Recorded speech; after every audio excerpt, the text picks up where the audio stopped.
இப்ப எடப்பாடி நினைப்பாரு, யோ அங்க திமுக காரன் வந்து சின்ன சின்ன கட்சிக்கெல்லாம் வந்து உதயசூரியன்ல போட்டிட்டா தான் உனக்கு ஒரு சீட்டு தருவேன்னு சொல்றாங்க.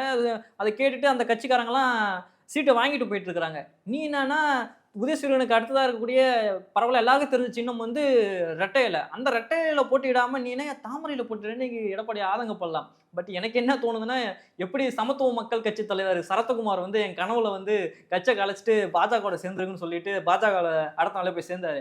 அந்த மாரி ஜி.கே. வாசன் வந்து தூங்கும்போது என் கனவுல அப்பா வந்தாங்க. "மகனே கட்சிய கலைச்சிட்றா.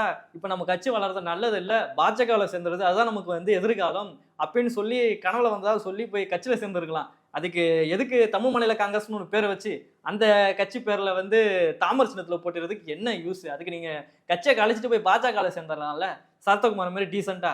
ஸோ இதுலேருந்து என்ன தெரியுதுன்னா, எடப்பாடி மாரி, சரத்குமார் மாரி இவரு ஏதோ பாஜக கிட்ட வசமா மாட்டிருக்காரு. அவனும் வாஷிங் மிஷின் மாரி வா, நான் இங்க வந்து அவன சரி பண்ணிட்டு, பாஜக பொருள்ல நீ நல்லவனா தெரியலாம் அப்படின்ற மாரி சொல்லியிருப்பாங்க போல.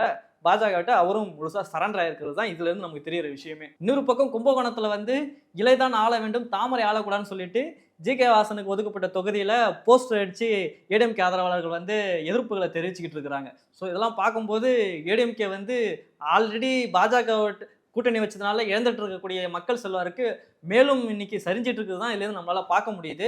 அது மட்டும் இல்லாம இன்னும் பல கட்சிகள் வந்து தாமரை தான் போட்டியிட போவதா வந்து தெரிவிச்சிருக்காங்கன்னு பல தகவல்கள்லாம் நமக்கு வந்துட்டு இருக்கு. சரி பொறுத்திருந்து பார்ப்போம்.